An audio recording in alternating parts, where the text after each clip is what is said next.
as I've tried to learn the lessons of 2020,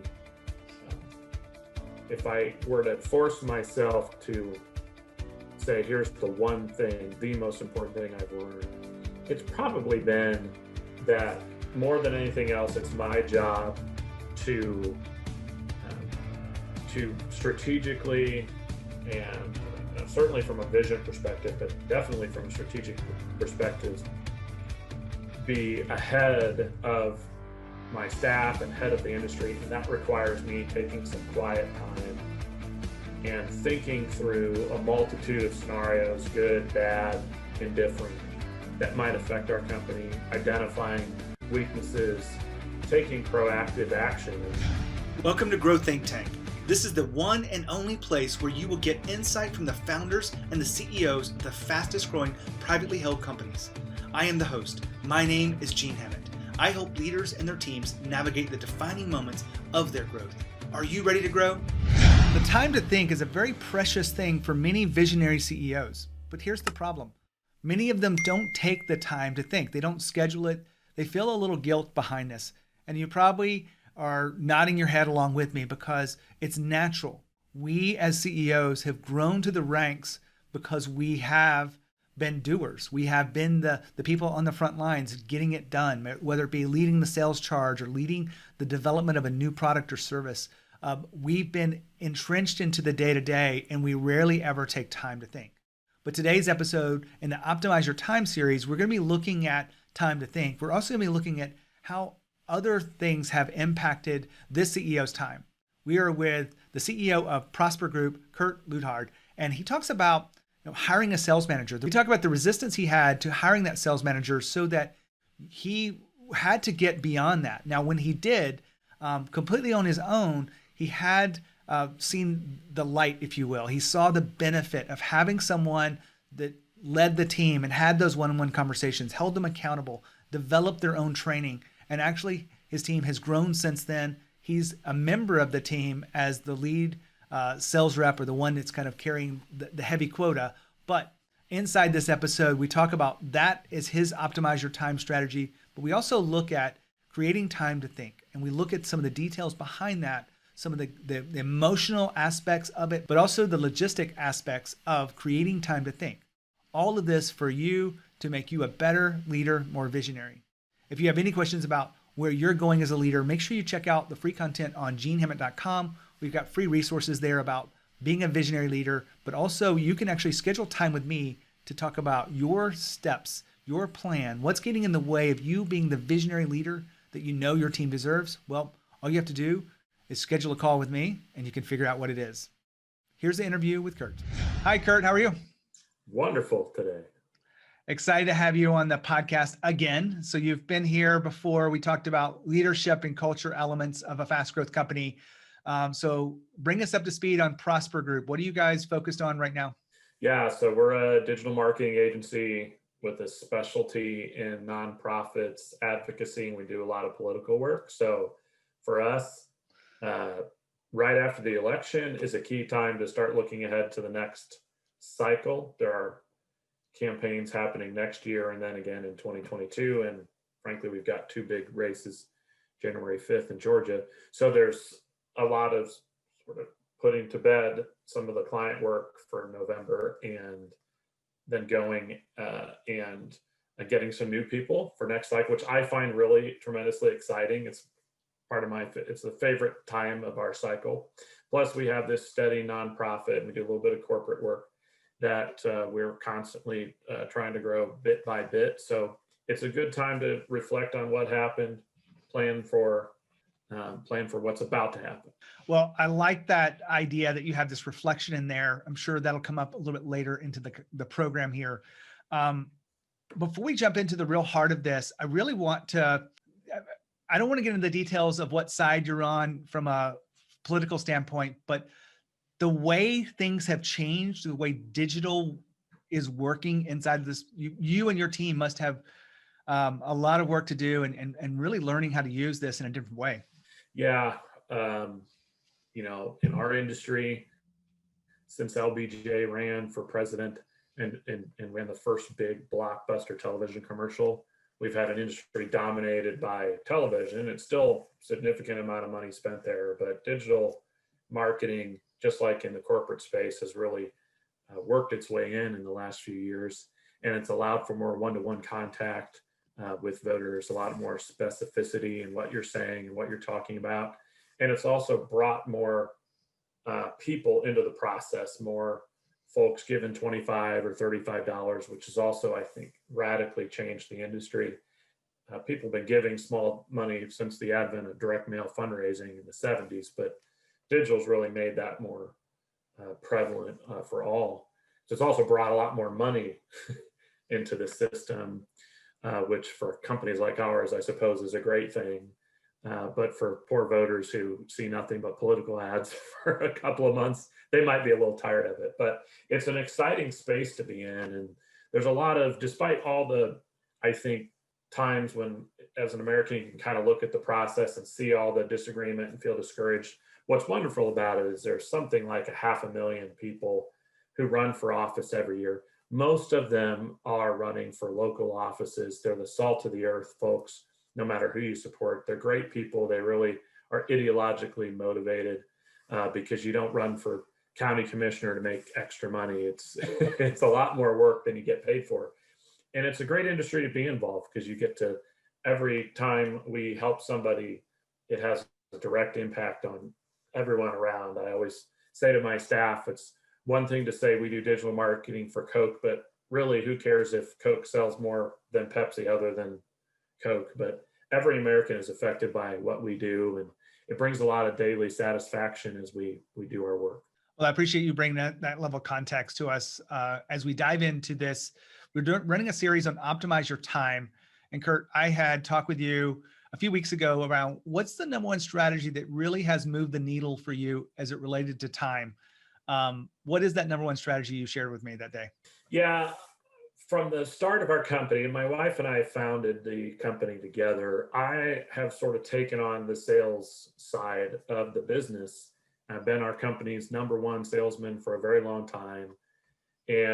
But we started hiring salespeople probably 10 years ago. And the first evolution for me is I realized I didn't know how to train them. I didn't know how to instruct them in sales. I just knew I sold, and some people hired us, some people didn't. And so it was the first time we considered hiring a trainer, and we did that about 10 years ago. But something I struggled with, and probably way too long, was the idea of hiring a sales manager. And when I got up to about might have been 6 salespeople who were reporting to me, I had 6 salespeople reporting to me and a couple more on the way, plus several members of our leadership team, plus our controller and I realized I'm spending my entire week with one-on-one meetings with the salespeople, providing them a lot of guidance. I was failing to provide any real accountability and giving them the support they needed. And I was avoiding doing it, because we're always worried, either A, could I not afford it? This will be an expensive hire, a sales manager, or B, is it something I just want to hire because it's a vanity thing? Like, I'm going to hire a sales manager because we're going big time, but we weren't really. And I let that sort of linger for probably 2 years, maybe 3 years longer than it should have. But then once I made that hire, it's been made a big difference in my time. And by the way, a big difference in the production of our sales team and the growth of our sales team, because I have somebody else who can help interview, recruit, and mentor those folks through the process. Well, tell me a little bit about where you are today. If I took a snapshot of the size of the team and the kinds of ways this is really impacting you to grow the company. Well, right, we have 8 salespeople now. So an additional 3 since we hired our sales manager, which has been great. In addition, you add me and then our sales manager. That means I've got 10 people out spreading the word. That's something I absolutely could not have done or managed without a sales manager. That's where I am there. Secondly, a lot of folks that were hired before our sales manager, and even some of the folks after, are really advancing much quicker. They're learning more quickly. They're closing more sales because I have an experienced sales manager who has the time to mentor them. And I would often have to skip a meeting, or I'd have a conflict. And so instead of having an opportunity to provide direct feedback, I was postponing, procrastinating on those things. Now that happens on a weekly basis. The other thing I think is interesting is with the sales manager who has his fingers on the pulse of the team, we're recognizing challenges before they become issues. So I wasn't giving them a lot of one-on-one personal attention. So by the time an issue got to me, it was a big deal. Now, because of a sales manager, those things are being handled before they become problems. So Kurt, technically you kind of report to the sales manager. For sales, I do. I don't know if he would say that, maybe, but I report my sales to him and try to keep him informed as to who I'm talking to, because I'm still out selling, but I get to spend all of my time on the clients that are the most profitable, or potential clients, which is another change for me. So yeah, I think it's a tinge bit awkward for him, because I was sort of the sales manager before. I have the 15 years of history that he didn't have, but so he both reports to me and I kind of report to him. You're right. One of the things that I have seen when companies have done this is, yes, they did resist it for a little bit, and hiring the right person has made a huge difference. You've talked about the benefit behind this. How has it created you the space to be the true CEO of the company, or the visionary leader of the company as it needed to be? Well, because of Todd, I have been able to obviously gain time in the direct management of my salespeople, which has freed up probably 10, maybe 15 hours a week. I've also been able to trust that he is, his years of experience.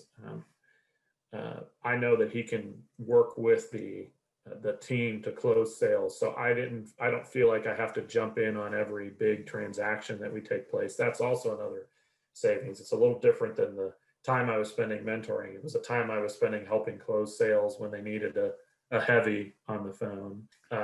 Those are a couple of big savings, but I think the bigger thing is it's really helped me to focus on the sales that are the most important to the company. I was often on the phone with somebody wanting to spend $10,000 or $15,000 with us, and now to get on the phone with me, it's a $1 million plus account, with some exceptions, and that's been really valuable too. We're going out and nabbing more of that business because of it. I could press on with this because I think there's a lot of interesting things. You talked about the resistance that you had to fight through, a couple of years too long to make that decision. Finally, it worked out. Everything has really kind of developed in a way that you had hoped it would. I want to kind of switch gears with us here, because that really does set the framework for optimizing your time. Yeah. In part 2 of this, I want to just ask you, if you were to work on the next element of your time to be a better leader, to be more visionary, whatever you think about, what is that focus for you? Well, as I've tried to learn the lessons of 2020, if I were to force myself to say, here's the one thing, the most important thing I've learned, it's probably been that more than anything else, it's my job to strategically, and certainly from a vision perspective, but definitely from a strategic perspective, be ahead of my staff and head of the industry. And that requires me taking some quiet time and thinking through a multitude of scenarios, good, bad, indifferent, that might affect our company, identifying weaknesses, taking proactive action, and taking the time to think about those things has always been a challenge for me, because it doesn't feel like work the same way, say, sitting down all day and making cold calls for sales might, or, having a conference call with a staff member who needs my support, or intervening on a client account.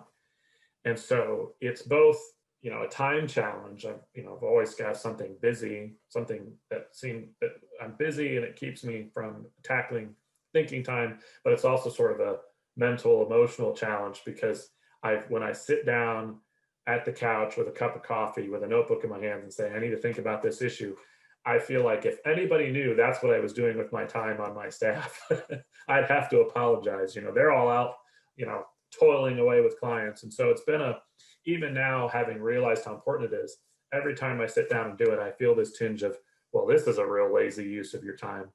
But it's something I'm getting over, I think, a bit by bit. Let me take a second here to remind you that if you want to keep getting episodes like this, you want to evolve as a leader, then you want to make sure you go to genehammett.com/subscribe. genehammett.com is my home base. The podcast is Growth Think Tank. And if you want to be a visionary leader, if you want to keep learning from all of these amazing founder CEOs, then go to genehammett.com/subscribe so you don't miss an episode. Well, we're going to lean into that today because I'm here to help you maybe even get over it a little faster than normal.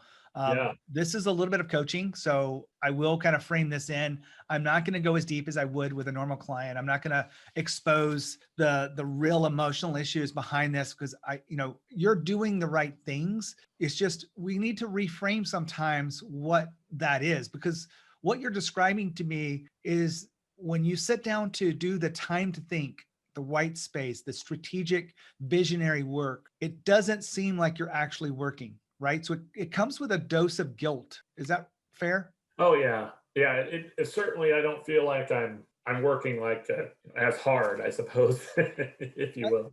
The sales seems like heavy lifting, right? Who's gonna do the cold calls? Who's gonna follow up with all these calls? Who's gonna, talk to clients, help them, influence them and persuade them. All that seems like a lot of work. That's your natural gift to this business. Is that fair to say that that's your natural way of really providing value to the company? Absolutely. And I know that anybody looking at me would say, boy, he put in a good day of work today. He made 25 calls or whatever. Yeah. And that feels good too. I can see the smile on your face too when you talk about it that way. Here's the thing with visionary work. And I ask this big question of everyone, and we're going to go deeper beyond this, but if the visionary work is important to the business, you say it is, right? That strategic thinking. If you're not doing it, who is? Yeah. Well, that's what I discovered in 2020. Nobody was, right? Or worse yet, my competition was, and they were ahead of me in thinking through or more prepared than I was. So if I'm not doing it, it's bad news. I know it's a big question, but really let it sink in for a second. If you're not doing it, who is? Like Todd is doing visionary thinking as it relates to sales, because that's what he's doing. He's helping, but he's mostly working in the day-to-day. Is that fair to say? Yeah, very fair. And then you've got designers and programmers and, all these project managers that are, running these projects. They're in the day-to-day. And so they're spending very little time with their head up, looking at what's coming around the corner. Do you have someone else that helps you do that? Or is it just you?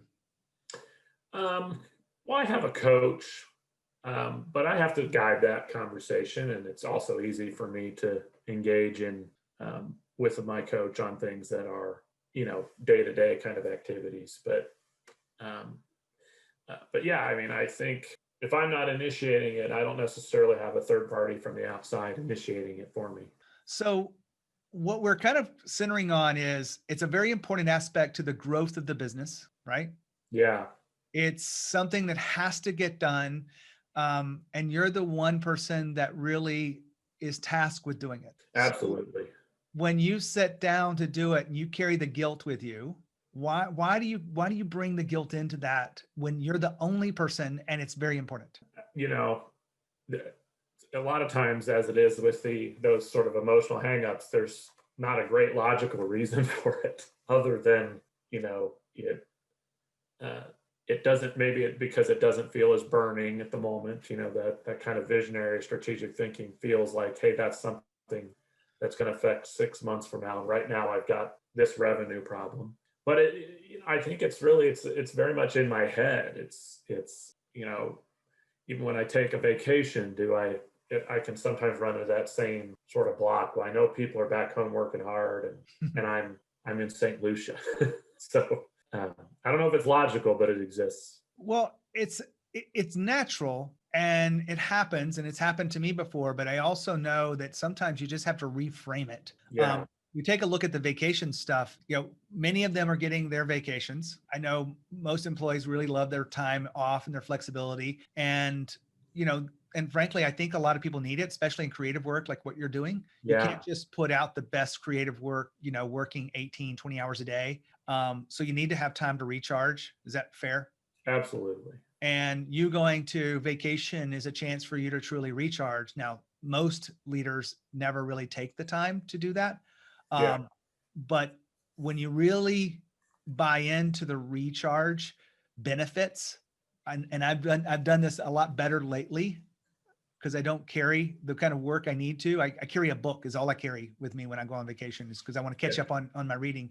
But we're not going to talk about vacation day. We want to talk about this time to think. So yeah, it sounds like it's more of an emotional thing than an actual putting it on your calendar. Is that fair? Yeah, I mean, I think both can be a challenge, but I think at its core, the challenge has been it just doesn't feel here like I've put in a good day of work. Well, here's the thing that I want you to think about, Kurt, is your job is to, keep the business running, keep the sales coming in, because you would say, I'm assuming you're still the number one salesperson on the team. Yeah, although good news is I have somebody biting at my heels. That's good news. I love that. But if no one else is doing this visionary work, this time to think, and you're not making time for it, would you say that could be a weakness in the business? Yeah. Absolutely. And if you really believe that, then can you separate that from the guilt that comes with you sitting down to think and say and really reposition that as like this is the best use of my time, actually, is to work on this piece of the business that no one else is doing. Yeah, and that's an important way for me to think of it, to understand that this can be a weakness for the company that I'm not doing it. Here's another way to look at this. And I've done this exercise. I did a video with it. I know that this interview won't come out for a while, but we can go back into the archives and look at the way we look at time. And I actually give some of my clients this exercise, and I said, get out a sheet of paper, and I'm not going to ask you to do this now, but I'll just kind of walk you through it. If we drew 2 lines down a piece of paper, dividing it into 3 columns, you've got a $20 column, a $200 column, and a $2,000 column. The $20 column is the things like making your own travel arrangements. We do that. I mean, some people really like to pick out their seats and whatnot, but we could give it to someone else that understood how we prefer to travel. Is that fair? Absolutely. The $200 kind of work is really kind of you showing up to different meetings and like getting a status report of what's going on inside the company. They're important, and you probably love to do that, but it's probably, not much more than 200. I mean, you've got a sales manager that's running the sales team that you used to do. So you've literally replaced that for somewhere hopefully less than $200 but an hour. But the $2,000 work, imagine how much, if you're really spending your time on the $2,000 work. I know you mentioned, closing the $1 million deals. That's approaching kind of the $2,000 work. Would you say? Sure. Yeah, absolutely. And visionary work, actually, some people would say it goes into $2,000 work. I think it actually goes into the $20,000 column, which is usually the Post-it note that goes along with the size of paper of saying, how are we going to raise money if we're raising money? Typically, people like you are the only ones that can do those activities. How are we going to innovate our product to the next level? It takes you having the insight to see that and leading the charge for the team. Is that fair to say? Absolutely. So in summary, the time that you carry guilt with you is really the $20,000 work that is the highest value that no one else is doing. You kind of it's all kind of coming together for you, would you say? Yeah. And it doesn't take that much time to do it. Like, you don't need to take off 3 days a week to do it. So I want to get into the logistics of this a little bit. Any other questions you have for me around, the value and reframing that guilt away from you actually sitting down to do it? No, and this 2,200, 2,000, 20,000 illustrations is a great way to think about it too. I wanted to give you one thing before we go into logistics, is this. You actually doing the $20,000 work, if you sit down to do it and you bring in a negative feeling like guilt, Mhm. Are you truly able to let your mind get into the more creative, innovative thinking that is necessary for you to actually produce the level of thinking that you need? Um, no, and I think it also makes me do a lot of clock watching when I do that. Well, I made an hour. I'm going to do an hour, and I'm looking, and I'm because I don't want to spend more than an hour on this, and that prevents me from letting my mind wander, which is where my visionary thoughts tend to come more more creatively, is when I kind of let my mind go down a path that creates some innovation. I agree with you. My best thoughts don't come when I'm sitting at the desk or at the laptop to say, now think about it. It's when I get up to leave and I take the dogs for a walk, or I go for a workout, or for me sometimes, like even last night, I couldn't get to sleep because I was thinking about some of the big ideas that were rolling through my head, which is, Yeah, it's a whole nother problem of not being able to sleep. But I'm taking time to think outside of the actual sitting down at the keyboard to like document it. There's yeah, two separate things. Now, one of the issues I see with a lot of leaders at your level, Kurt, is just giving themselves that space. They feel very productive when they have 10 meetings in a day and they're back to back and they're like, I'm there for my team, but yet they will tell me the same things that you're telling me. I don't have time to think. I don't have the energy to think when I'm really want to. mhm, So we have these conversations to help unlock something. I want to go into just a little bit of the logistics of it, but are you able to see the bigger picture here and maybe reframe when you sit down, bringing forth the best energy you have instead of that guilt that comes with this visionary thinking time? yeah, absolutely. And I keep going back to your $20,000 illustration, because when I think of it that way, it really frames it differently in my mind, that what I'm doing right now is worth infinitely more than the $20 an hour stuff, or even the $200 hour stuff that makes me feel productive. Yep. I didn't say where checking email sits in there. So where do you think checking email sits into is it the $20 task, 200, 2,000, or 20,000? Well, I mean, it's part of it is that it's a little bit of each. I do get a lot of $200 problems that come in via email. Thankfully, I have an assistant that helps me, and she's pretty good. I dump a lot of it on her. I'm Here. glad that you have that. The joke in the world of CEOs is if you don't have an assistant, you are the assistant. So Yes. I want to leave us with this, Kurt, and we don't have much time to go into the details of it, but if you were really creating a little bit more intentional time to think, would this be something that you would do in bigger blocks or a little bit each day? What is it better for your pattern of thinking? I think for me, it's probably bigger blocks. I do think a little bit of time to supplement here or there isn't bad, because it gives me time to write down an idea. Sometimes I get a random inspiration, but I find I need sort of the first 15-20 minutes to dump onto paper all the things that immediately come rushing to the forefront. The moment I say I have time to think, all the little worries and concerns that I Yep. have to then, or to-do items that I then have to sort of clear out of my mind. And then sort of my first round of thoughts tend to be pretty banal. And it's only Yeah. kind of 30-40 minutes in when I start feeling like, oh, well, here's something interesting that didn't come up in the first set of clutter. And I like to have a whiteboard, and I write all over it and draw things. And so I need more time to make that thinking time effective. I like that you kind of zero into that. I work in bigger chunks too. If I were trying to do 30 minutes a day, for me it wouldn't work. There are certain habits that I have to this bigger thinking. For me, it's once a week, Yeah. and it happens to be on Wednesdays. When you think about scheduling time, do you see it as a 2 hour or 3 hour kind of block, or do you see it something differently? Yeah, a couple hours, 2-3 hours is probably about right. I also am a little bit of I'm a pretty active guy, so probably about hour two, Yeah. certainly by hour three, I have to do it. I have to have a change in what I'm doing, and so certainly not much longer than that in order to be effective. So what if you could put 2 hours on your calendar every week to have that date with yourself, to be able to think about some of the bigger issues, the visionary work, to look around the corner and think about where you're going next? And it's only 2 hours a week. Like if we really got honest with this, like if you're working 50 hours on the average. Is that about fair? 50 to 60? Yeah. Giving 2 hours, does that seem like you're stealing from the business by giving that visionary time 2 hours?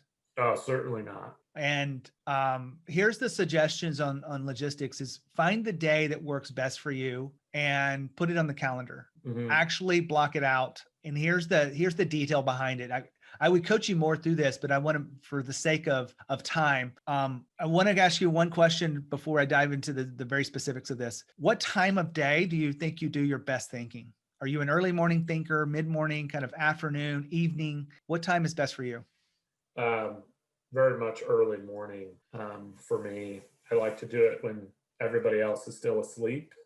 So here's my suggestion. If you can do this, if you really understand that that's when you do your best thinking, is to schedule it the times when you do your best thinking and protect it. Mm-hmm. By protecting it, I mean letting your wife know, hey, she's in the business, so this is probably going to be pretty easy. It's like, hey, this time is for this. I only have scheduled this block for the entire week. I want to honor that. I know you have a 5-month-old, so yeah. Can you cover me for this 2 hours? Yeah. Does that seem like a reasonable request? Or absolutely. The final pieces of this, and I've shared this the other day with someone that had the same exact thing in one of these Optimize Your Time series, is there a place that you could go to do that thinking that's not actually where you're doing your desk? Is there? Go ahead. Absolutely. Here's the reason why that, and I'll give you my story. I wrote my book, which is behind me back over here, The Trap of Success. I work in bigger blocks. It was, a lot of people say, write your book an hour a day. That wasn't working for me. So I sat down and did a chapter a day, and I had planned to do it over 3-day weekends. And I started on kind of Memorial Day or Labor Day and went to Memorial Day or whatever. And I did 6 3-day weekends that allowed me to do it. But here's what I learned through the process of those big chunks of time. And I did 4 and 5 hour sessions. Mm-hmm. I forced myself to sit down and not get up until I was done with that chapter. Mm-hmm. And I really felt like I was doing something, but I also learned something else too, is I went to a specific place to do the writing, not at my desk. Yeah. And I trained my mind and my focus to say, this is not a time for email. This is not a time for social media. This is not a time for stuff. This is the time to get this done. I actually would grab a very light breakfast and a cup of coffee and sit down, and I would not get up to eat anything else and drink anything other than water for the entire series of me sitting down. And I finished my book in a pretty record time. Yeah. It's location, different location, finding your hours of genius, which is when you do the most creative thinking, you said in the morning, and it's bringing into it the value and reframing that it's no longer guilt time. This is my $20,000 hour time. Does all that kind of come together to like let you look at this a little bit differently? Absolutely. Has this been helpful? Very much so. What are your next steps? Just repeat it back to me a little bit so we're both clear. Well, for me, I do think scheduling a specific time in the AM would be a big change from what I'm doing now. Now it's sort of when I have a couple hour time block, I'll throw it in, but scheduling it every week at the same time and then choosing a different location. Those are all things that would be a change from what I'm doing that I think I like your suggestions there. And then just mentally thinking about it as $20,000 time really helps with my issue of feeling like I'm not being productive during this time, or guilt that I'm the one sitting on my butt thinking when everybody else is out there fighting the fight on the front lines. So.